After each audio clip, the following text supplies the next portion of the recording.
This program is sponsored by Chocolations, located at 607 East Boston Post Road in Mamaroneck.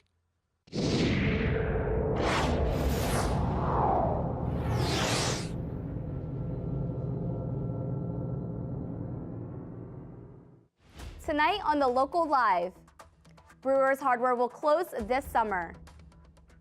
Larchmont author Todd Strasser looks back at Woodstock 1969. Larchmont and Mamaroneck raise environmental issues on Earth Day. And on tonight's roundtable, a local teacher gives us an inside look of the world's largest display of cultural diversity being presented at the upcoming Dance Parade and Festival.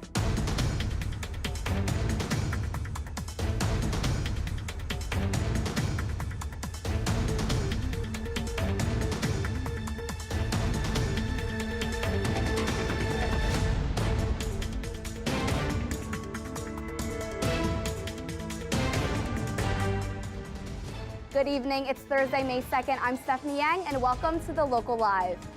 More than 400 residents have signed an online petition to support construction of a dog park at Taylor's Lane in Mamaroneck. The site remains controversial due to its former status as a contaminated garbage dump. The Mamaroneck Village Board discussed updated conditions of the 7-acre site at their recent work session. Board members noted that Mamaroneck has yet to receive $375,000 in grant reimbursement from New York State for the cleanup of Taylor's Lane. We thought we were at the finish line, and then the DEC gave the village the opportunity to do work for them about the polyglycol and the water, and we provided the information to them. We haven't received an official response back from the DEC. The issue is this is a test for the impact of this chemical on potable water, drinking water.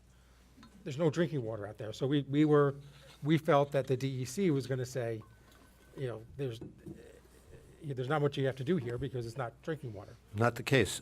Well, I mean, if they haven't, not to use a double negative, they haven't told us anything. They haven't said you're good or they haven't said you're bad. They haven't said anything. And that's why I think I'd like to see if I can work with Assemblyman Otis's office to try and prod them. Todd Strasser, local resident and author of more than 130 novels, discusses his latest release, Summer of '69, with Mara Carlin. I'm joined by Larchmont author Todd Strasser, who's come out with his, around 150th book called The Summer of '69, and guess what? It's about the summer of 1969. Todd, thank you for joining us. My pleasure. You've called this book, said the book is somewhat autobiographical, but it's not a memoir, and so you're calling it an autobiographical novel. Yes. What does that mean? What's the difference? Well, it started out as a memoir of 1969.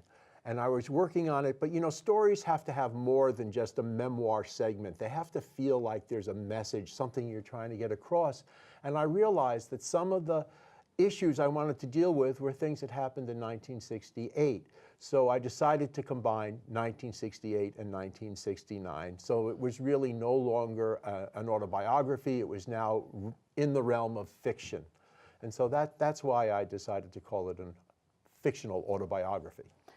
Would you call it, apart from that, call it an accurate representation of the era? In other words, could someone look at it for historical fiction to say, this is what it was like the summer of '69 in this area? Yeah, even though it's about me, there's also a lot of research that went into it because I was sort of like a micro dot in a much bigger picture. So I did a lot of research to make sure that everything was in what I felt the correct historical context. So Woodstock, coming up on the 50th anniversary, people really want to know, what was it like to go to Woodstock? Well, it really was pretty much the way all the stories are. I had to go on a motorcycle Saturday morning with my girlfriend, and we rode up through the rain, and as we got closer, the roads were blocked, and we got to one point at 17B where there were these big oil cans and 2 state troopers waving everyone on. And if you were in a car, that was it. You weren't going to get to Woodstock. But on a motorcycle, I just drove through the cans. But as we got close, we had to sort of get off the road because the road was completely jammed with cars and people. And we were going around this mud puddle, and the motorcycle very slowly slid out from under us, nothing where we got hurt, very slow motion, and suddenly we're sitting there by the edge of the mud puddle, and the motorcycle is on its side, and the wheel is turning, and this big guy, long hair, a red bandana around his head, and comes tromping through this mud, and he holds out this big gallon-sized green jug of wine. He says, "Guys, you look like you could use this." And that's when I realized, we were there, and there was different than what we might have expected. So how was it different from what you might have expected? Everybody was really well behaved.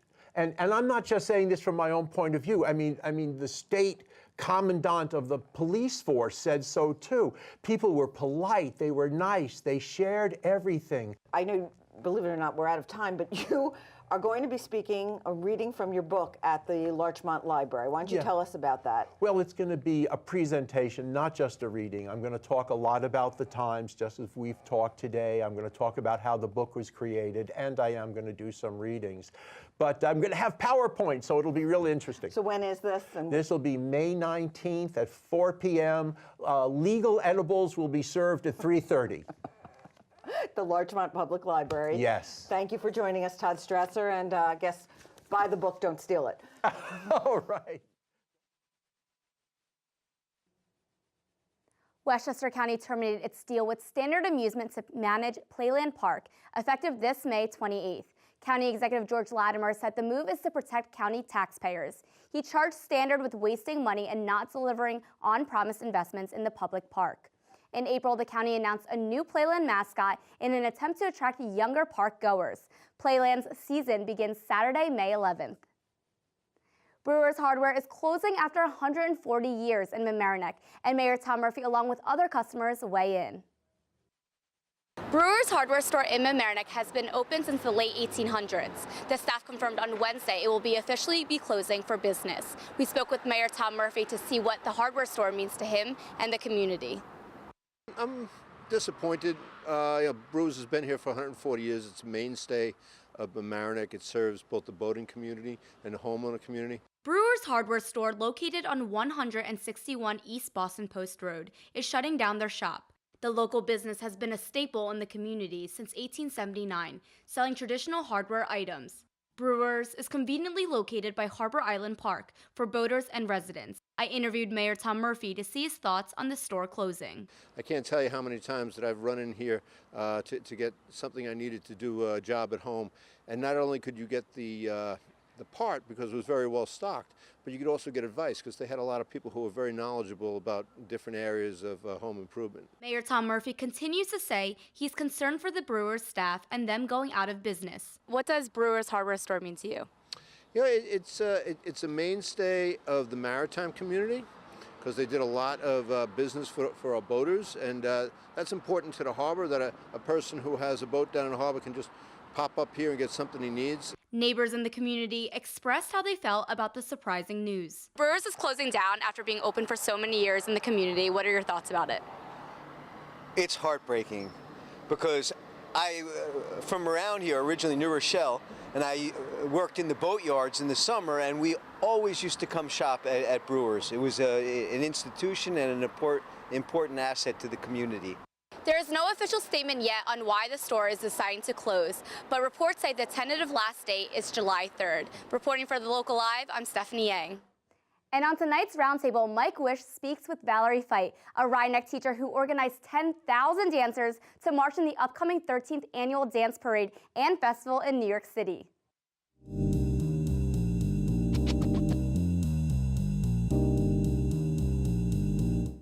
Good evening. I'm Michael Witch, and I'd like to welcome you to the roundtable. And our guests, not only Valerie Fight, but also John Dalton, are both with us today. We're going to be talking about dance, a dance event in New York City, the biggest you'll ever see, the most exciting I've ever heard of, and also an event at Rhinebeck High School, or Rhinebeck Schools, I should say. Yes, that's right. But I want to remind you watching that this is your time to ask questions along with mine, so you can call in, you can send us an email, you can tweet, you can watch live on Facebook, and contact us with your comments, your questions, and we will ask our guests. So welcome, Valerie. Thank you. And welcome, John. Thanks so much for having us. And Valerie, you're at Rye Schools, Rhinebeck Schools. Rhinebeck, yes. And you're the enrichment coordinator for K-12 and also the co-director of school counseling. That's right. That's right. But you're also a dancer. I'm also a dancer. And you organize 10,000 people in New York City. Is that true?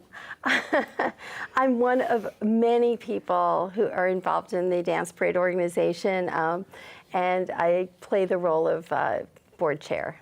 And we're talking now about a performance called New York City Dance Parade. Well, it's a parade. So it brings together 10,000 dancers, 83 genres of dance, probably more, and it's the largest display of diversity in the world. Wow. In the world. So we're going to talk about that. Yeah. And John, you had a hand in this, I know. That's right. We've been involved with the Dance Parade now for 3 years. This year it's May 18th. In the heart of New York City, we dance down Broadway and across St. Mark's. It's the only parade in New York City that ends in a festival, a 5-stage dance festival in Tompkins Square Park.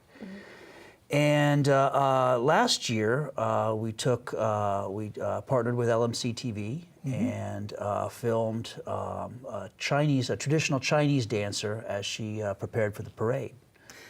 And your video that we're going to see a clip of in a second is called New York Dance Dream. That's right. That's right. And it features one particular dancer. Yes. Do you want to tell us about her a little bit? I'll tell you a little bit about the sort of the genesis of that.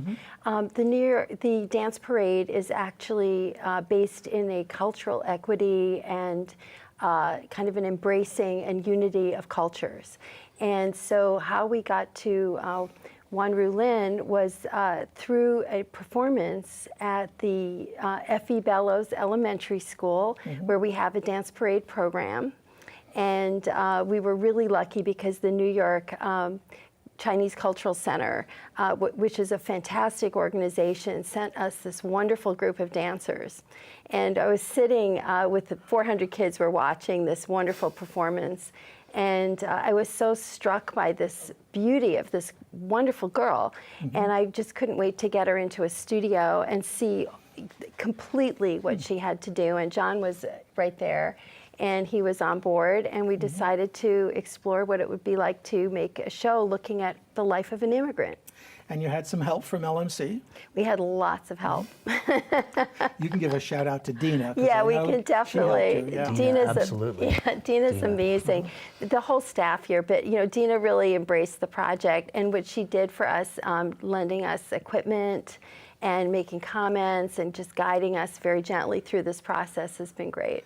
Okay, and this video is going to have its international debut on May 20th at your school? Well, it's Westchester debut. Okay. It's going to be on May 20th. Okay. Yeah. It'll be an international. But that's an event point. that's open to the public, right? Absolutely. Okay. Yeah. Well, we can talk more about that, but first, let's take a look at a little bit from New York Dance Dream.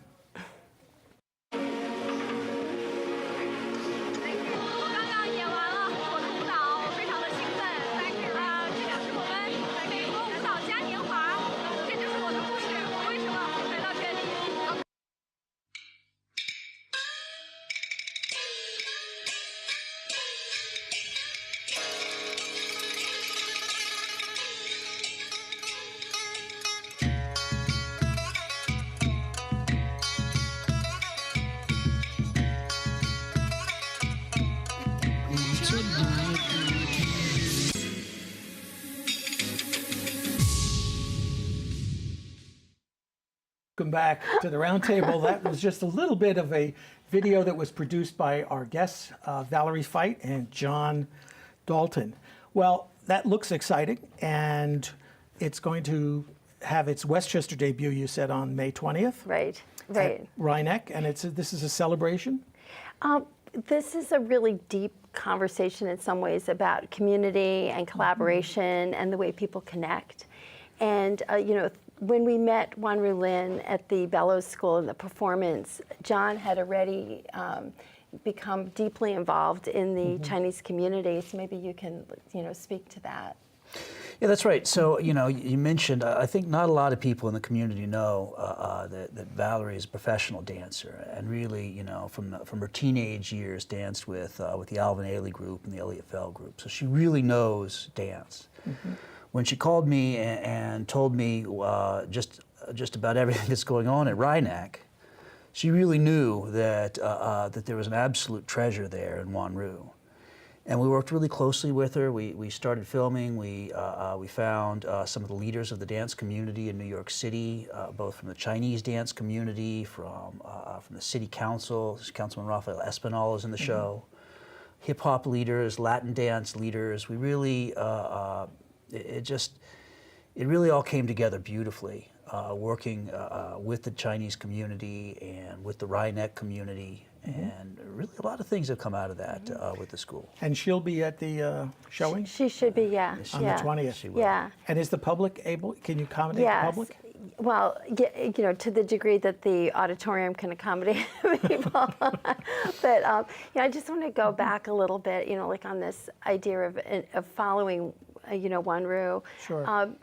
We were really, at Dance Parade, we're really interested in the rich cultures of immigrant communities and how we can connect deeply with them through dance and show the public the beauty that a multicultural community like New York City and Westchester brings to the United States and to all of our lives. And so we are very committed to that. So it was very interesting to get to know her because she came from China. She was educated in one of the elite academies in Beijing. She is a specialist, a professional dancer, specializing in preserving these traditional dances. And she, you know, she came to the United States alone. She left her family, and she didn't speak English when she got here. Now she's fluent. And she really came here with this idea that she was going to share traditional Chinese dance with an American public, which is a huge dream. You know, how do you do that? And that's why it's called New York Dance Dream. And you were able to share some of the Chinese culture with the kids from Rhineck. Well, that is a big part of bringing the dance parade to a school. I want the students at Rhineck, not just the elementary students, and I want to speak to that in a little bit, Sure. but to experience culture directly. It's not learning about, it's being in and being with. And that's a really big difference because we want the kids to understand that international relations are really human relations. And so the children, you know, are right on the floor with the dancers and the music, and they get caught up in it. But what's really great about this is it's brought an awareness of Chinese culture to the district in a much larger scale. We have now got students studying Mandarin. We had a wonderful invitation to go to the United Nations with Rhineck students and have a performance by a really interesting and beautifully rehearsed group of Chinese students who'd flown in, and they did their entire performance just for us. Wow. We've had a lot of different kinds of experiences through this association, and all of them build this real sense of like what it means to really interact with another culture. That is going to be on May 20th. And if May people want more information about it, who do they call? They probably call me, but it's on May 20th, and it's at 7 p.m. in our Performing Arts Center, which is right in the high school, middle school. And we're going to bring community members together. The Chinese members of the Chinese community are working with us, and we are also bringing in Dina, as you said, and John will be there, and Wanru, and the students who went to the United Nations. And we really want to show what unity looks like and what relationships look like in a very warm way, and we're going to show our television show. We're really excited about that. It sounds like it's going to be an exciting evening. Yeah. It has a connection to this larger program that takes place the Saturday before. Yes. The dance parade and Yes. festival in New York City. Yes. Is that because she will be performing? She will be at the dance parade. Yeah, she'll yes. be at the dance parade. We expect to see her on a float this year. Oh, how nice. Yeah. And John, you've got a connection to this. You're the Managing director. Managing director of the dance parade. That's right. That's right. We work closely with Greg Miller, who founded the Dance Parade, and has worked tirelessly, year in, year out. This will be the 13th year of the parade. We're going to talk about that in some detail. Yeah. We have to take a little break, but don't go away. We'll be right back after these messages. Please stay tuned. Do you need space for a meeting, conference, or presentation? LMC TV has what you need. Our 768 square foot studio space is ideal for many types of productions, readings, recitals, rehearsals, and workshops. The space has video recording capability, as well as daylight temperature lighting, green screen, and stage. 2 additional rooms at 208 and 156 square feet can be used for any of your needs. Auditions, meetings, classes, workshops, one-on-one instructions, and more. Both rooms feature video monitors with Chromecasting capability, making presentations a breeze. To reserve one or more of our spaces, contact us at reserve@lmctv.org.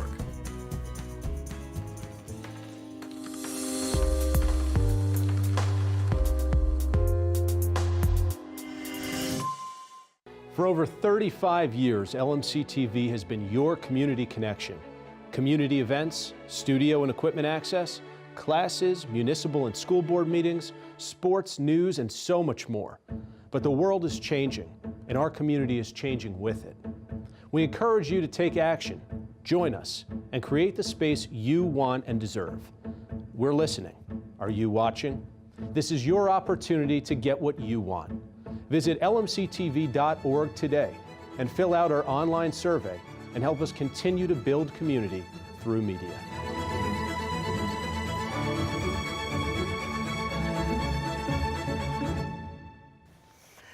Welcome back to tonight's roundtable. Our guests are Valerie Feit and John Dalton, and now we're about to talk about the dance parade and festival. And you can call in and ask a question or make a comment. Our contact information is on the screen. So this is the 13th festival, John, you said? The 13th festival, right? Yes, that's right. And tell us about it. How did it get started? Where's it going to be? Actually, tell us about where it's going to be. So we step off at 21st and Broadway. We dance all the way down Broadway. That's 10,000 dancers. Probably 160 different groups are represented. 80 different dance styles.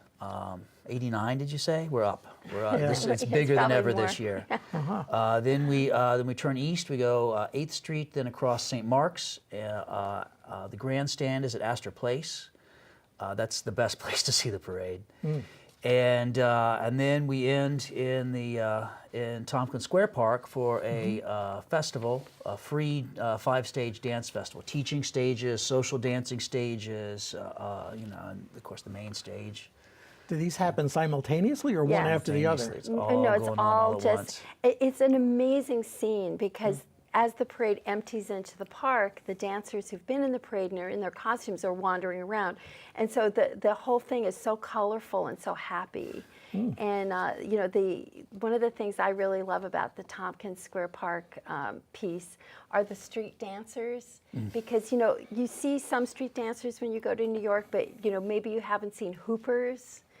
People with really great hula hoop dances and all kinds of different styles of hip hop and locking, and it's like a ebullient, I guess is the word I would use. They're bringing the pirate ship back this year. They have a pirate ship that goes all the way down Broadway, St. Mark's, and pulls into the park for to be the stage for the DJs. I wanted to speak to sort of like the more serious side of this. Maybe John, you could share the cabaret law history.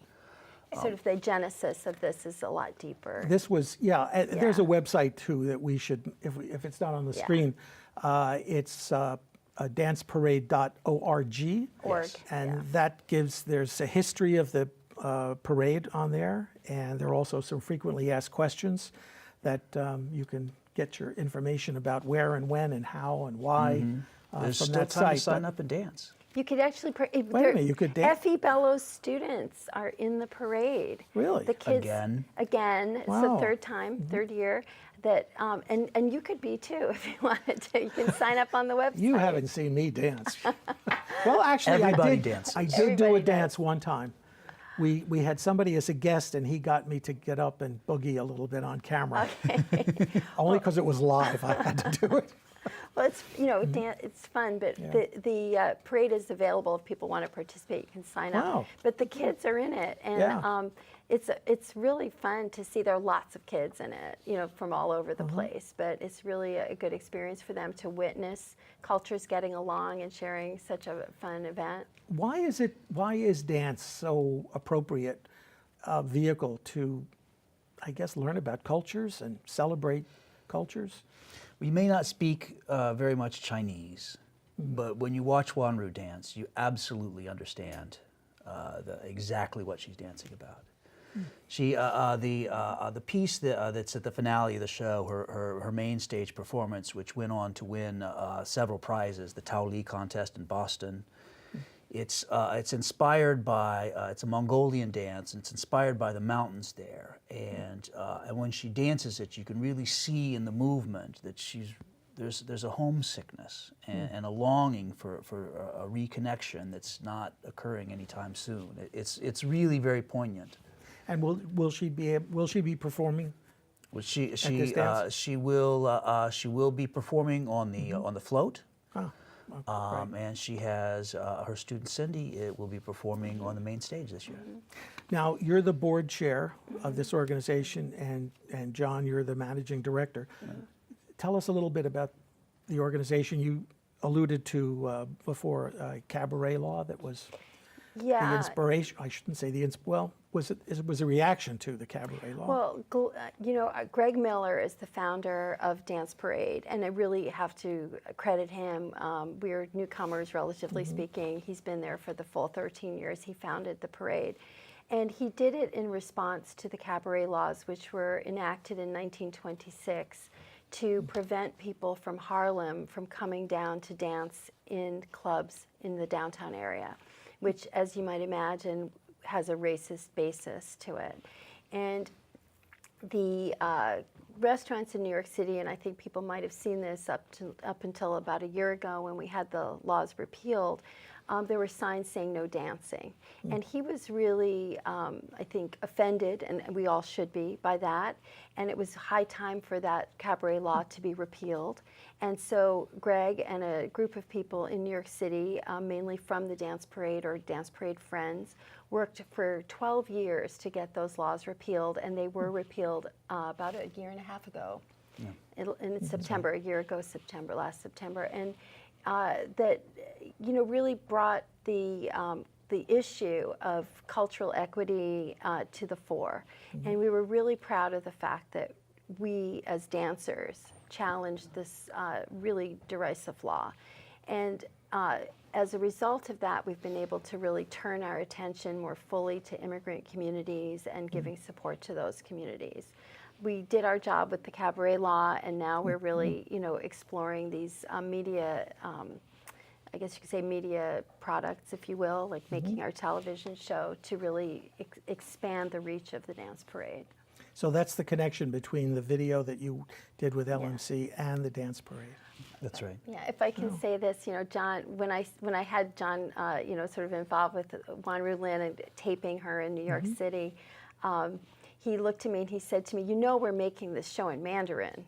And I nearly fell off my chair because, you know, that was such a challenge, and John took it on full bore.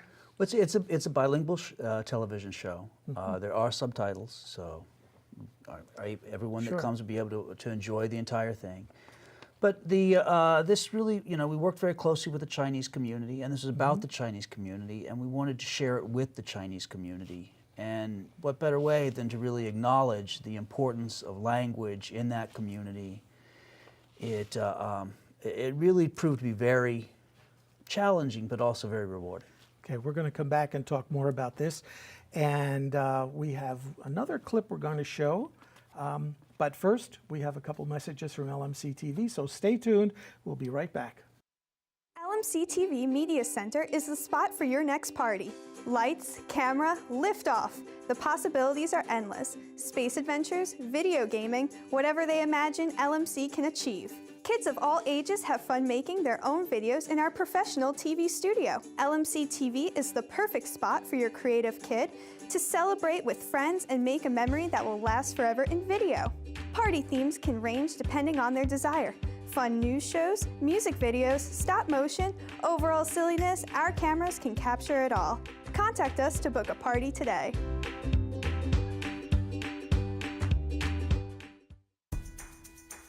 Do you have a great idea for a YouTube video or a short film, but don't know how to make it happen?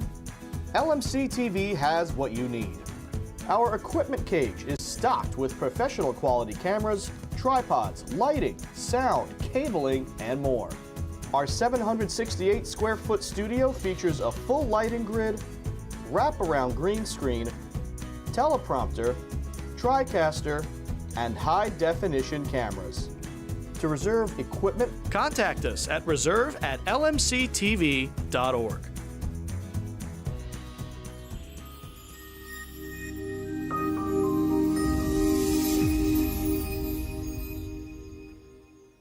Welcome back to the Roundtable. Our guests again, if you're just joining us, Valerie Feit and John Dalton. And we're talking about Dance Parade and Festival, which is in New York City on May 18th. It's a Saturday. And we've also been talking about the video that they've produced about a particular dancer. And there's a connection to Rhinebeck Schools, and it's going to be shown on May 20th at a special event. Right. And you have a few more minutes to call in if you have a question, you were saying. No, I'm just saying we want everyone to go to the parade on the 18th and then come see our show on the 20th. Okay, that's a good thing to do. And speaking of the parade, there's a little video clip that we have that actually it's on the website, so people can watch it there, but we thought we'd bring it to you tonight. So let's take a little look at what Dance Parade and Festival looks like.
And we're back. That sure looks like a lot of fun. I'm going. I know. That was great.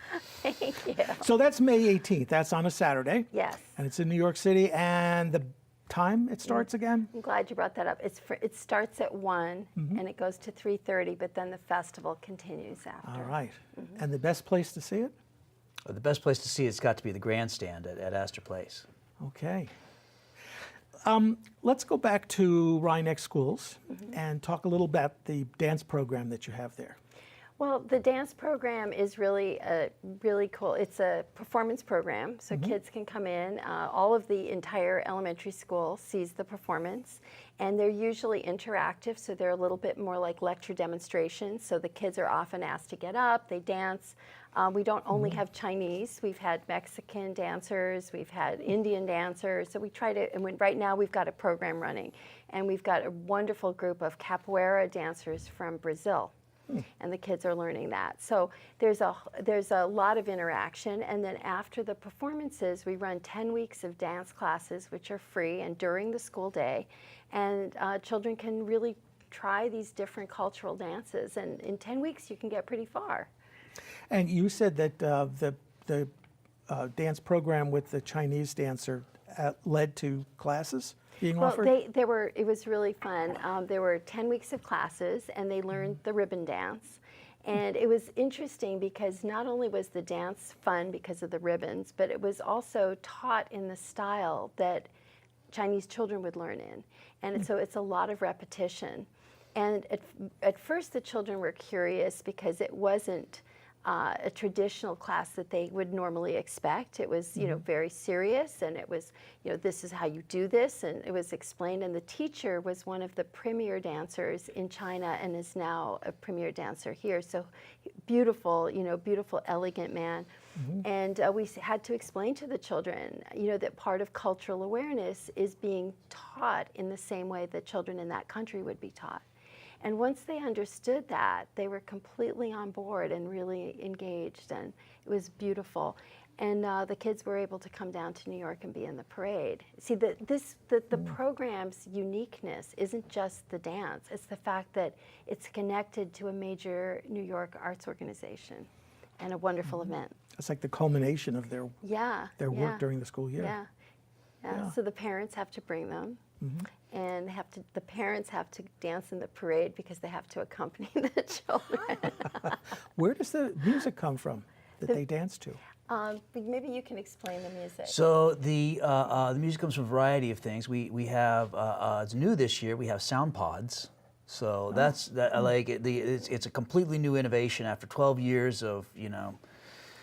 Some people pick up trucks. I mean, I will tell you that we're going to have busload after busload after busload of Ecuadorians that come with these massive walls of sound that, you know, the dancing, the costumes, the San Simon dancers, the costumes, and the caporales. It's amazing. It's really beautiful. Now, I read that you are a financial guy. You're an MBA from Columbia. So I could understand how Valerie got into dance. How did you get so enthusiastic about dance? Even while I was getting my MBA at Columbia, I would bring my dance clothes in my bag, and in between classes, when all of my fellow classmates were day trading on their laptops, I would sneak off to the teachers' college where I studied choreography. Oh, wow. Yeah, it's been a real passion of mine, really all of my life, and this has been such a wonderful opportunity to work with and express it. Yeah. That's great. Is there anything that we haven't talked about that we need to get in here now? We're about to run out of time. No, I think you've been really great and covered it. I just love the fact that LMC has been so supportive, and that we've had such a great experience with the station, and that they've made it possible for us to do this work. And I hope everybody comes to both the parade and, of course, on the 20th. Okay, well, thank you, And I John? guess I would like to say, though, I know that Valerie can be a little bit shy about it, but we do have, for people that come on the 20th, there will be footage of Valerie dancing when she was a teenager in the show that everyone can a special attraction. A teenager, eh? Well, Just a couple of years ago. Yeah, I became a professional when I was 16 in the city, and so that was those were my teen years. So. Well, I look forward to seeing it on the 20th, and I also look forward to being in the city, and maybe I'll find you there in the crowd. So thank you both for coming on tonight's show. Thank you. Don't go away, folks, because we've got more of the Local Live coming up right now.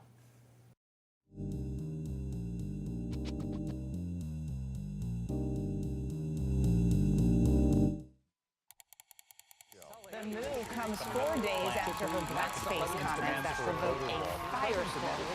In an era of media consolidation and globalization, the PEG channels root our media in local communities, in local voices, and that is absolutely indispensable. A lot of people are able to get job training, information, just from using public access.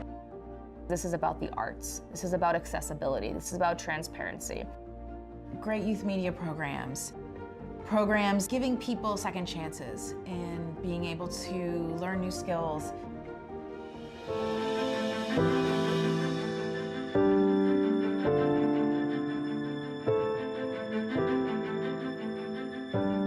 PEG stations give viewers critical information about their communities and offer an important platform for local residents. PEG channels connect us to our communities, and they enrich our lives every single day of the year.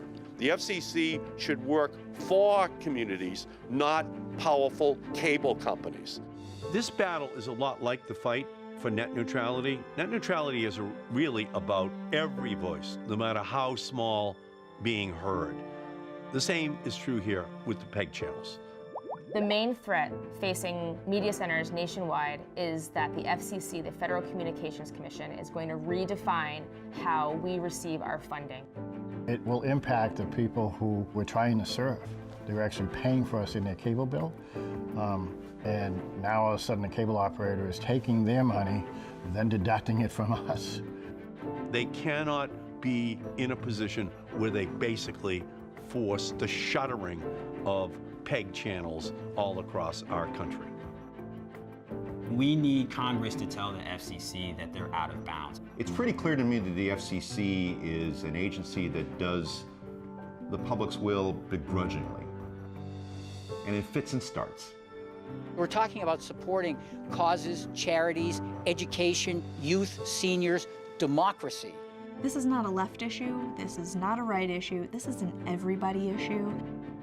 If you care about protecting local community access television, raise your voices.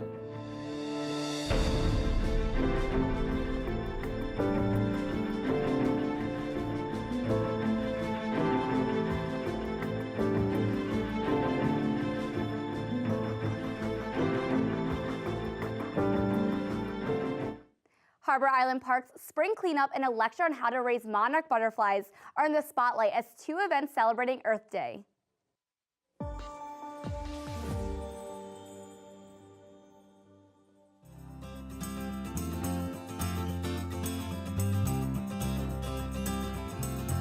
Good morning, welcome to the Village of Mamaroneck. We are down in Harbor Island Park for the spring cleanup, which happens every year. This is the 11th consecutive year. So we're down here to try to do our part to make this a more beautiful park, to make our waterway cleaner. Please pick up any litter or floating plastic that you see. The world we save will be our own.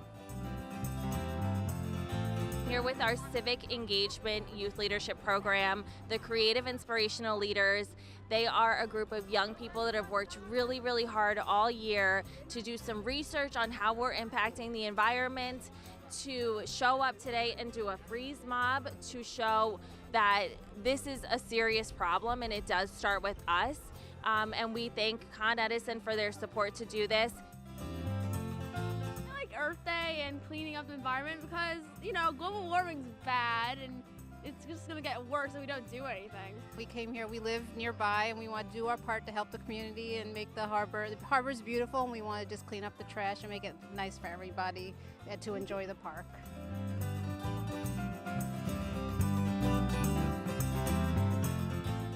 Healthy Yards Project was started by a group of volunteers to try to get our community to focus more on maintaining our yards in a healthy, natural way without the use of chemical pesticides, fertilizers, and herbicides.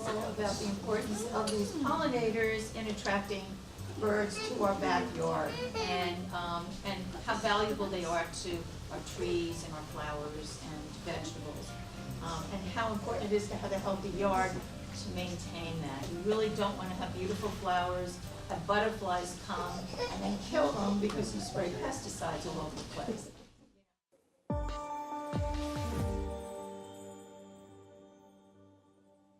Here's some of what's happening around town. The Larchmont Avenue Church is holding a rummage sale this weekend featuring used and new items. This sale is at the church on 60 Forest Park Avenue. Hours are Friday, May 3rd from 9:30 a.m. to 4 p.m. and Saturday from 9 to noon. All proceeds will go to the LAC Community Fund, which addresses needs of hunger, mental health, and homelessness.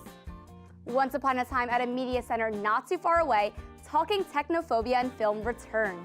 This month, the first ever Star Wars movie will be discussed on Friday, May 3rd from 7 p.m. here at LMC TV. Costumes and props are encouraged. And May the 4th, Be With the Men showing off their culinary skills at Mamaroneck United Methodist Church on Saturday from 5 to 7 p.m. Enjoy appetizers and entrees prepared by the church's very own.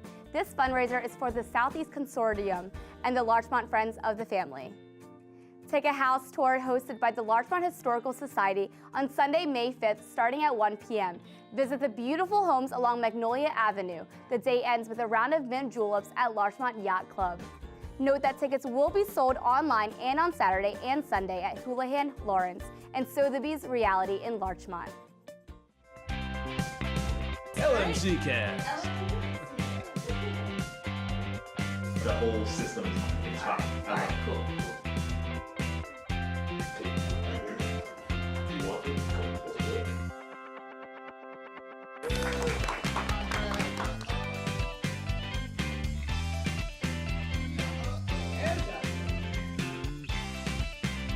I definitely would recommend doing podcasts if you are someone that likes to get something off the chest, or you want to just talk about anything in the world that just might interest you. Podcast here at LMC TV is amazing. I hope you're listening out there.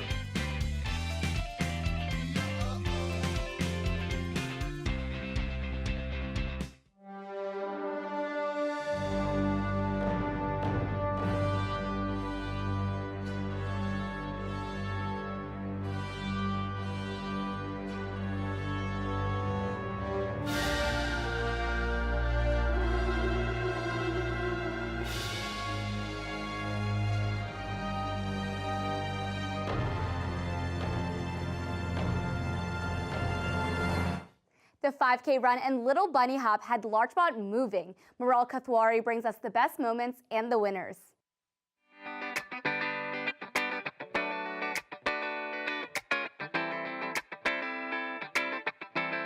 Despite the chilly weather and scattered rains, many local adults and children gathered together here in Memorial Park in Larchmont to compete in the 5th annual 5K Run and Bunny Hop, hosted by the town of Mamaroneck and the Village Fire Department.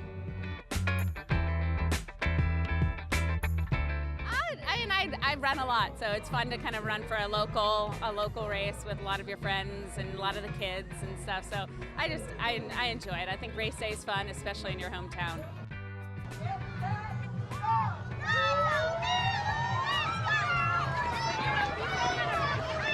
Oh, it's great. It was great. It's I've been meaning to do this for 5 years, and so I figured today's the day. I didn't really figure that much, but how I use my trick of going a little, pacing myself, going a little slow at first, and going fast. My mom and I, we went jogging around our neighborhood, and I had a running tracker on my phone, and we said we were going to do a mile, but we only did that once. So. Was it fun? Yeah. Good? What place did you come in? Are you winner today? Yes. Yes. Do you guys do this bunny hop every year? How do you feel being here? It's actually our first year in Larchmont, so it's a lot of fun. Yeah, first time. Welcome to Larchmont. What was your favorite part about today? Running through the finish line and getting this candy. Stay with me and getting the candy from the bunny. What a wonderful event to get everyone up and running. Reporting for the Local Live, I'm Maral Kathwari. This week in sports, the Rhinex softball team faced league rival Tuckahoe Bronxville. With the game scoreless, 8th grade pitcher Katie Blanche practiced some self-preservation in the LMC Varsity Sports Play of the Week.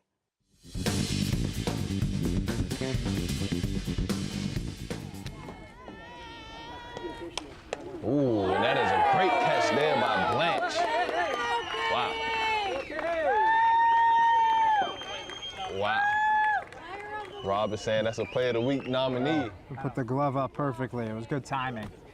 I don't know, that thing was coming back with some heat. That was a missile, right?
you have a news tip?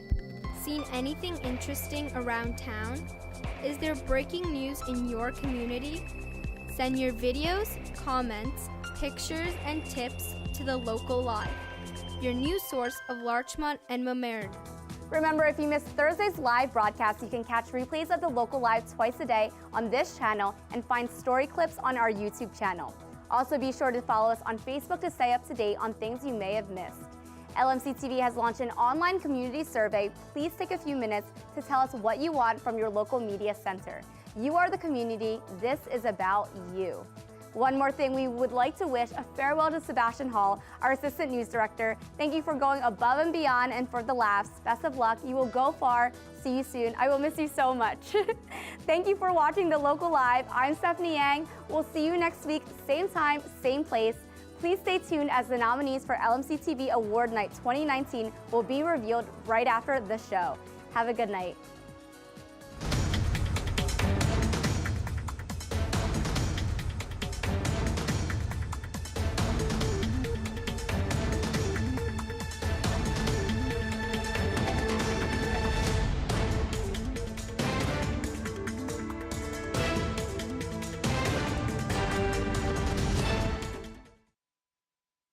This program is sponsored by Chocolations, located at 607 East Boston Post Road in Mamaroneck.